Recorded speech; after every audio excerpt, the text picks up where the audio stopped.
The time is 6 minutes before the top of the hour, and we're going to be switching gears to a very, very interesting conversation. Um, Once upon a time, in this country, it was the youth who set the nation alight with resistance.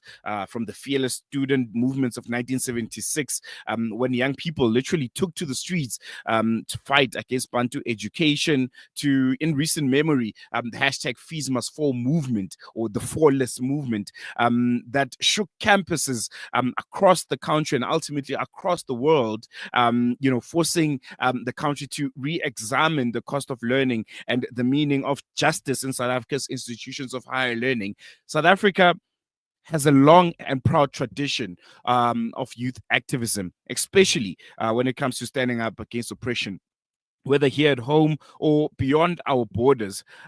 But in recent history, in 2025, while our government, the South African government, leads a bold and principled stance when it comes to the genocide in Gaza, we all know about the ICJ case and how it is lauded the world over. One question keeps resurfacing, at least for me. The question is, where is the black youth's voice? Where are young black people when it comes to the struggle of the people of Palestine, the solidarity with the people of Palestine? And it always raises the question that, despite access to education, despite access to social media, and those enduring words of Nelson Mandela that South Africans will not be free until the people of Palestine are free, many young people, particularly young black people here in South Africa, from my analysis, seem a bit absent from the far front lines of Palestine solidarity. This morning we asked the question, why is that? Why has our history of struggle become something we only commemorate and not emulate? And joining us now to reflect on this and to challenge this silence is Malaika Ngwenya. She's a student leader and activist with Student Action for Palestine out in Stellenbosch University. They're really, really amazing movement that is working, I think, to reignite that flame of international solidarity among South Africa's youths. And she's a very, very powerful voice herself. Malaika, thank you so much for staying, for being with us here on Salam Media. Really, really appreciate your time and good morning. Good morning. Thank you so much for having me. It's a really big privilege. I'm excited to The get into pleasure. the conversation. The pleasure is all ours. Malaika, I was really interested, to talk to you after I saw, I think, that very, very powerful video we played later on. I think it was out in Cape Town where there was that big march. And I saw, a young black female commanding and leading and sharing a message about Palestine and what we as South Africans should be doing about it. And it was a sight for sore eyes because it's something that you don't see a lot. In South Africa, Palestinian solidarity, to be honest, has a face, has a color, has a religion, and it's not black, it's not young, and it's not female. Am I right in this prognosis to say South Africa's black youth in recent times has become a bit silent when it comes to Palestinian activism? And is there anything that we can attribute it to? Hmm. So that's a very good question. I think to say that South African youth has been silent, uh, I'm very wary with doing that because I'm a South African youth, and I think I have a bit of insight into the general fear and the general concern with getting involved with the movement. As we've seen, a lot of the opposition in this movement are very powerful, and so I think there's an aspect of what will happen to my future once I do that. What's the risk that comes with saying free Palestine, saying we need to really challenge Zionists and institutions. So there's that aspect. And then I think on the other side, I think there's also a bit of a lack of knowledge. Mm, I think there's a lack of knowledge into what is happening in Palestine, and why is it so relevant why is it so relevant with South Africa? I think that's the main thing actually, is there's not been that link or visual link of what, this is why South Africa cares about Palestine, this is why it's on our agenda. And so I think that's why students just sort of step away from it, and the youth step mm, away, because they're like, what, our country has so many problems, deep rooted problems. Let's focus on that before we focus on the external. So I think it's two things. I think it's the element of let's not focus on on the external right now. Let's focus on this. And then I think the element of fear is really real. Mm, Mm, mm. I think you mentioned something so profound. The fact that there's this thinking that there's so much happening internally, and we should be investing our time and resource in that. But the counter to that would be, well, we haven't seen much mobilization either when it comes yeah. to the internal struggles of South Africa. We have high Mm, youth unemployment, crime, gender-based violence, and mm, again, the youth seem to, I don't want to say silent, but I mean, mm, we all remember what fees must fall. This is recent memory. I don't want to go as back as 1976 and what the youth of that time did, but just less than 10, 15 years ago, 2013 if I'm not mistaken, when you had mass mobilization with the hashtag fees must fall. And again, another element that you mentioned is fear. um mm, is there a way to counteract this? Is there a way to make young black people in particular understand that you're living in a democratic South Africa, where literally your government, said we're going to take Israel to court. No one else has done it. They were the first, and they're championing the voice of the Palestinian people. So you don't have to fear. Whatever you believe is right when it comes to Palestine, your government agrees with you, and ultimately there won't be repercussions for it because, well, mm. democratic free South Africa. Yeah. I think ideally, I would like to think that that's sort of the route. Our country has taken up the case. It's been very vocal and very clear on what the stance is. However, the issue is that the people who run the country, who truly run the country, do have a lot of a say, right? So even as me, as a young South African who's probably going to go into the workforce, I know that getting a job in general is very difficult. But now with this extra layer of, saying things like Free Palestine, being an anti-Zionist openly, there's a lot of opposition that comes with that. And I don't think it's been normalized to be an activist or a youth who's involved in these spaces. I think if anything, it's been criminalized. Mm, Activists are seen as criminals. They're seen as radical and this sort of this machine. mm, That softness or that interaction of the personalization of activists hasn't been reached yet in our country. When students are protesting for against fee blocks, we see there's tear gas, there's orders to put them there's such amount of force. So yeah, I think as much as South Africa has this constitution, has these beautiful words, I think in practice we see that we haven't really gotten to where we need to get to, and so that fear is very real because when we're applying for jobs and the small jobs that we can apply for, we don't get that protection. And then on top of mm, that, the law and law enforcement is very forceful when it comes to silencing students. So it's that real balance and mm, reality. mm. Mm. No, definitely. Would you say, or do you think, the way history is being taught in our schools today, particularly when it comes to the topic of apartheid, has in any way played a role in weakening the sense of political consciousness amongst young Black South Africans? Mm, for sure. I think if I look back into when I did when I did history, it was very one dimensional. The Yeah. story was clear, the focus was more on the British and what happened there. When it came to apartheid, it was very let's just brush over a few things. So I think that political consciousness was so important to teach at that level. However, that's not the reality. So people are coming into university very blocked off from the real circumstances of, what their fellow youth are going through by mere fact of the consequences of apartheid. And they're going into these spaces not really understanding it. And then what the universities and institutions do, they reinforce that lack of understanding. They capitalize on it. And then we get to a stage where there's protest and students are either fearful, so they don't join, Mm, or when they get there, they don't know their rights. For instance, they don't know the history of our country and how it's so deeply rooted in activism. And so it's a power play. It's a very powerful thing to have youth that do not know the history or the extent of it.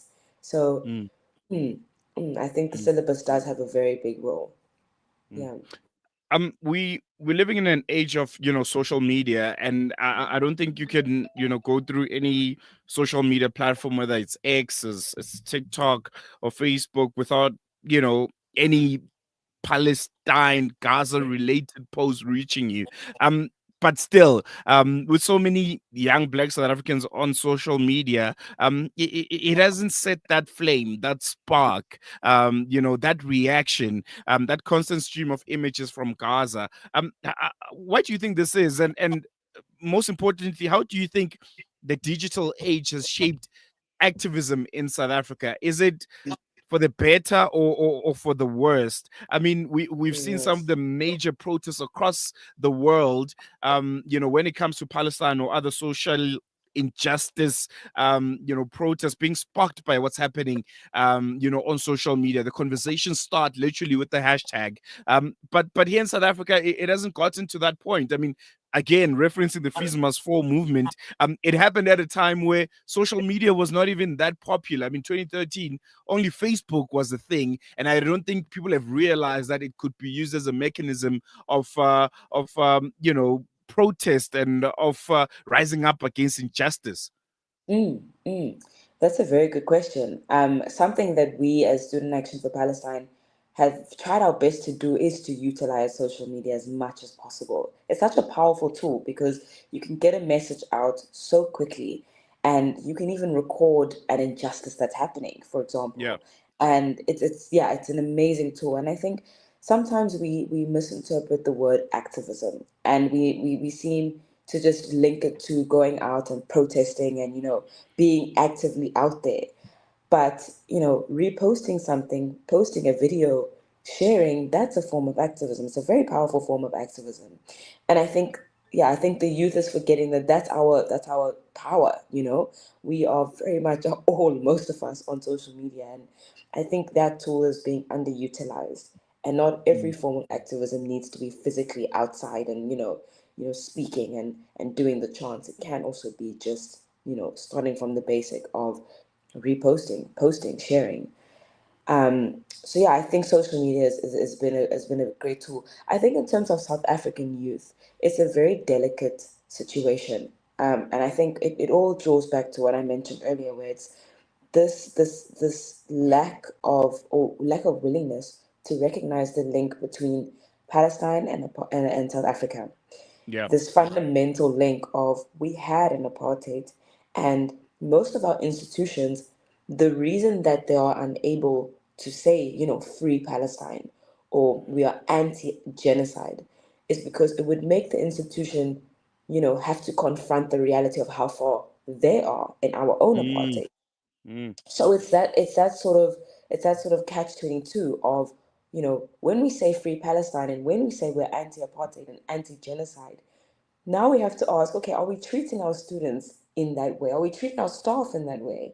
So it's a very delicate thing. And I think with students and just the youth in general, that link hasn't been made of, and I said it in that speech, is when our institutions and our states and everyone, you know, is a bit nervous or distant from wanting to call a genocide, and apartheid an apartheid, it means we're far behind.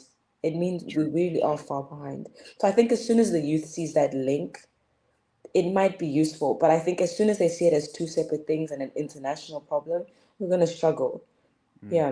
No, definitely, I think very, very important making sure that those parallels between Mm, what's happening in Gaza and Palestine right now and our own history here in South Africa, which even the so-called born frees are still victims of the legacies of that regime.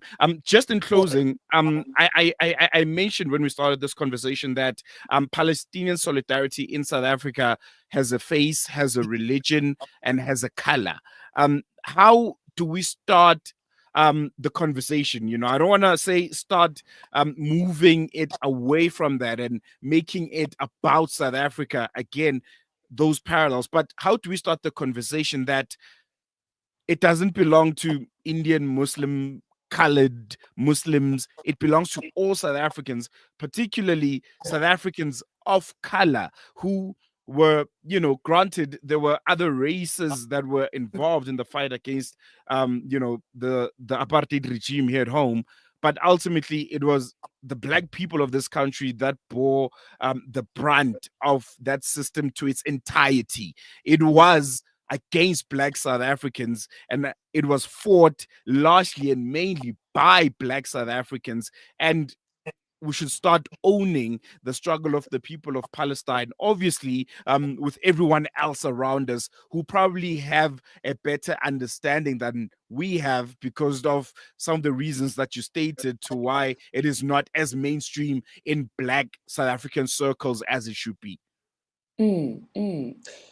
So I think with that, I think we've missed the element of personalizing things, going back to basics, connecting with people. So instead of starting with these mass protests, and trying to get as many people as possible, I think it's going into these institutions and speaking to students and speaking to the youth and being like, okay, do you know why this is on our agenda? Do you know why this is our country's stance? And drawing the parallels from the beginning and not at the end, and then starting at that level, because if people don't know why it matters or why it should matter to them, they're just not going to go to a big protest, right? Mm, And I think as black South Africans, we do have that extra responsibility. It's something that we do have, right? Our history requires us to have that sort of drive. And I think once again boils down to just the parallels and the conversations, and then going there from the education and involving and just personalizing it, right? It's, for example, I've spoken to a few staff members who speak about just in terms of how or where they are in our institution and how they notice that we haven't made so much progress. And for some reason, when we have these conversations at the end, we're like, no, let's actually work together as the staff and then as Student Action for Palestine. Let's actually work together, because the truth is, this is not a religious matter. It's not a religious conflict. It's a humanitarian crisis. Humanitarian, right? So it mm. involves everyone. So I think as long as that's sort of the communication of this is a humanitarian crisis and apartheid and genocide, that could help. Because at the moment, I mean, it's just, yeah, we don't want to make it one dimensional. We don't want to make it that the crowd is a particular sort of demographic, because that Yeah. becomes very dangerous, right? Yeah. No, definitely. Malaika, thank you so much for joining us. Unfortunately, we Okay. have run out of time. It has been a very, very insightful and interesting Thank you. conversation. Thank you for having me. We're going to wrap up, I think, with that wonderful video of you addressing that crowd in Cape Town. I found it so inspiring. It was beautiful All to right. see. Thank you. Thank you so much. Looking forward to chatting to you again, and brilliant work that you're doing. Also, thank you There so you much. go. Thank you. Malaika Ngwenya, Student Action for Palestine. Yeah, really insightful conversation. Unfortunately, we have run out of time. Abdul Chabalala, we see your comments on YouTube. Unfortunately, we're unable to read them because of time. But thank you so much for engaging with us and watching. We're going to take a quick break, but we're going to leave you with this. Take a look.